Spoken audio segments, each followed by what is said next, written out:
I've spent the last 15 years pretty obsessed by a single question, which is, what is it that holds capable, driven people from breaking through to the next level?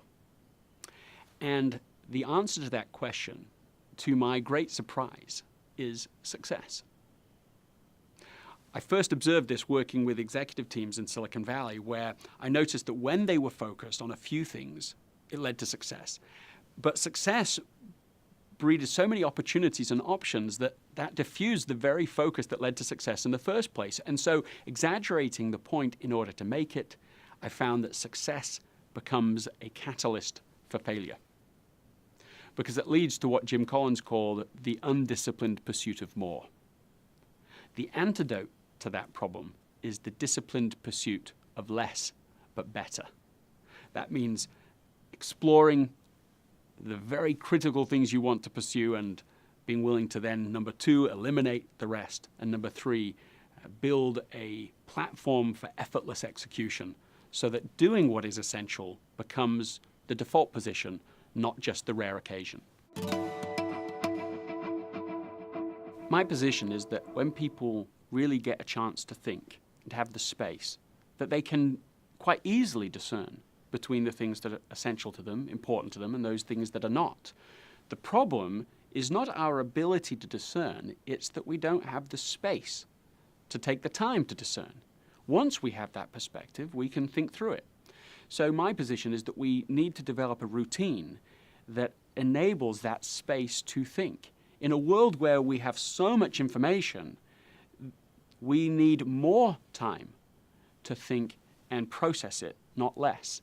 And so, one CEO that I interviewed for the book has 2 hours on his calendar every day, broken up into half-hour segments, so that he has this space to stop, to turn everything off, to think, to see the bigger picture. I think we could all do something similar to that. The idea for many people of saying no to a senior leader, to even family members and so on, is so unthinkable, they just don't even experiment with it. So they end up being a novice with no. They just want to avoid this like the plague. But what I've found is that essentialists practice and learn and develop this skill. Kay Krill is the CEO of Loft and the Ann Taylor brand. And she said that years ago she was really bad at saying no. And somebody came to her mentor and said, look, you've got to learn to get rid of all of these people and commitments that don't mean anything to you, because they'll rob you of the things that really do. And she said that because she got that feedback, she did learn over the years how to say no, how to push back gracefully, sensibly, but unapologetically. And now she says she's very good at it.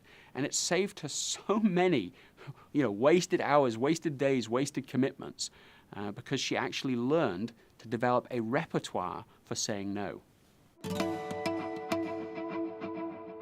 One of the executives that I interviewed for the book, because he was trying to be a good citizen to his new company, ended up saying yes to almost everything.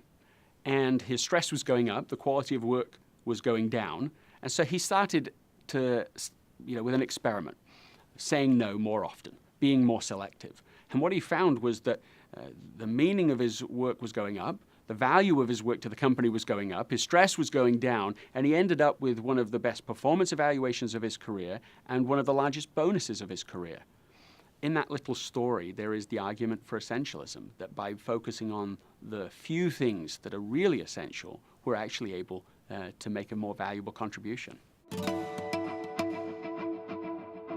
I think becoming an essentialist is not an easy thing.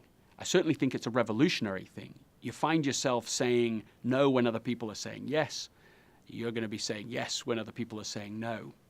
But in the end, in the final analysis, anything less than the disciplined pursuit of the essential will lead to the undisciplined pursuit of the non-essential.